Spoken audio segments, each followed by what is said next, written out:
I'm Tamarindo Rich. Today's video is about property management. So your purchase in Costa Rica is probably going to be one of the largest purchases, largest investments one makes outside of your primary residence, and you need it taken care of. So today we're going to talk about the different property management options and how you can maximize your ROI on your new investment.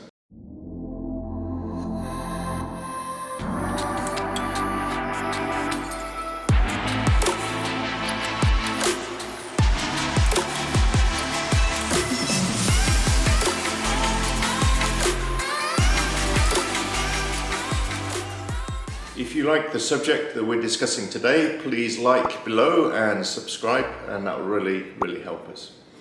So the first thing to think about is how you're going to use the property. I would say about 80% of the people I sell to are planning on being down here 6 or 8 weeks of the year, and they need to rent it out to maximize their return on investment, cover all their costs, and have something left over to pay for their trips down here. If you're thinking about moving here full time or being here, say, 10 months of the year, and you're going to be opening a Costa Rican bank account, then you might not need a property manager. You know, maybe you just pay your bills each month, your utilities each month out of your bank account. If you're not going to be here for a month or two, you organize a caretaker or a security company to keep an eye on it, and you'll probably be fine. But in the vast majority of cases, you will need a property manager who's going to take care of it while you're not here. Security, maintenance, preventative maintenance, cleaning, and of course find the renters and service the guests when they're in the country. To make sure they get a great guest experience, leave you good reviews, so then you get more rentals and more rentals. So the most important thing, do your due diligence on your property manager. So there will be dozens of property managers in any of the beach towns in Costa Rica. So the most important thing is to do your due diligence on your short list of candidates. Anybody can be a property manager, and you get people that have full-time jobs as nannies that also manage a few properties on the side, right the way to the other end of the spectrum where you've got professional property management companies with 150 owner clients. And it's good to look at different ones at different levels in the scale, but there are a few pitfalls that people fall into which I really want you to think about. Number one, there have been examples of property managers that either just disappear or they go out of business, and guess what? There's no money in the pot. You either can't find them, or to sue and get your money back in Costa Rica is an extremely difficult process. So really, if they disappear, pretty much your money's disappeared as well. And it doesn't happen very often, but it is something to consider. So the first thing I will be asking a property manager is, how do they do their accounting and their banking? Do they have trust accounting, so owner funds are kept separate from company funds? Do they have a separate bank account for their trust funds? The next thing is the accounting side, just keeping track of all of the transactions that are happening. I've seen cases where property managers just can't cope with the volume of small transactions and recording them and assigning them to the right client. So sometimes clients are getting charged more than they should have done. Extreme examples I've seen where owners have come back after they've been out of the country a while, and they've got their guest book and they're seeing reviews left by clients that the property manager hasn't registered as staying in their place. So somebody's stayed in their place, and either the property manager's pocketed the money or some other owners benefited from a renter that they didn't have. You know, and sometimes these can be innocent mistakes just because they can't cope with the volume of transactions. So I would ask them what kind of software they're running. Our property management company works with Lightmaker, LMPM, which is absolute world-beating software. The owners have a portal, an app on their phone, so in real time they can see what's happening with renters, all the expenses, and everything's just there and catalogued, and then they have a monthly statement. I think that's a really important aspect. Property managers' fees are an important aspect, but I wouldn't say it is the most important one. What is really important is that you're maximizing your rental income and that your property is being looked after the way that you would look after it. So preventative maintenance is being done. If you're going for the cheapest people in your market, the cheapest property managers in your market, they're probably the cheapest for the reason. Maybe they're working out of their home because they've got another full-time job, or they're not paying their employees what they should be paying, or they're not doing preventative maintenance, which may take you a couple of years to realize that they haven't been fumigating regularly, so you've got a problem with infestations. It might be they haven't been cleaning their air conditioning every so often, so eventually your AC units blow up because they're too blocked up. There are two different fee structures that property managers offer. The first one is a lower commission plus lots of costs, and the other one is a higher commission with all the costs included. I just want to talk through in a little bit more detail each of those proposals, just so you've got more ammunition when you're actually digging deeper and looking at the different proposals. The standard cost structure that most property managers are offering is 20% commission on your rental income and then a charge for every little service. So they will probably have a monthly admin fee of 100 to 200 a month, which they'll say is for paying your bills, which is true. Maybe a call-out charge for maintenance staff, a monthly fee for cleaning products and for comfort products for the renters. And then they may even charge an uplift. So if the maintenance guy is spending $500 fixing your AC, maybe they'll charge an extra 10%, which is their supervision fee. This is all fine. When I had my previous property management company, which I sold 2016, 2017, that was the way we structured it. And at least with my company, everything was transparent. In the contract, we said exactly how it was going to be set out. And then each month there was a completely detailed, itemized bill. And that was just one cost structure that works. Others I've seen are not completely transparent on where all these charges are and whatever, and most owners are not going through in detail every month.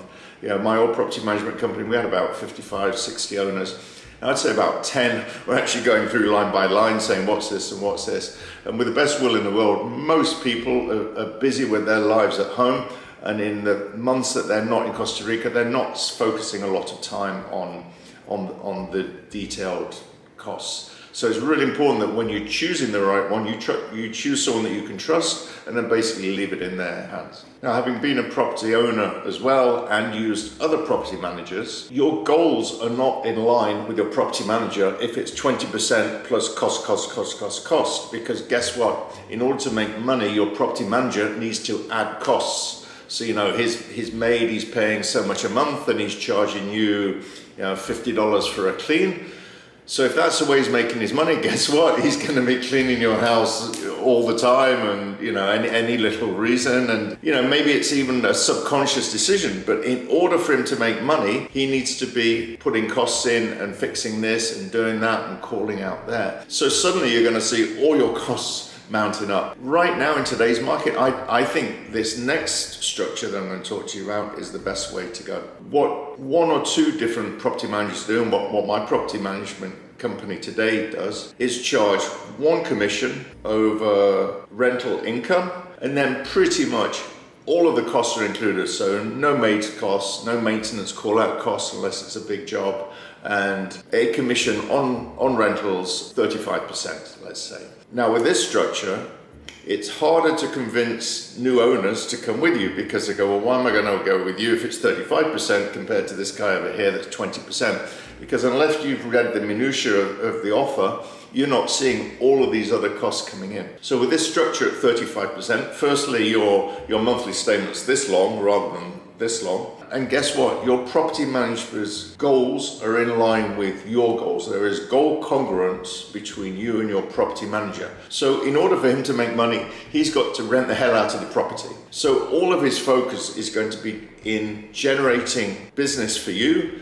providing an incredible guest experience so you get good reviews, more rentals, more repeat business. And also he's going to be looking at every cost to make sure it's a cost that you really need to spend. So I really think that this is the best structure going forward. Another thing to quiz your property manager on is on social responsibility, sustainable living, recycling, and just in general being a good neighbor here in Costa Rica. It's painted as a very green country, which on the whole it is, but that costs money and you need someone whose views are aligned with yours on this. For example, salaries for maids, maintenance people and such like. The social security costs in Costa Rica are high. It's an extra 30 or 40% over the cost of of whatever you're paying your employee, which goes towards their vacation, their pension, the insurance in case anything happens to them. And there is a large cash market here. And so some property managers are just paying their staff cash,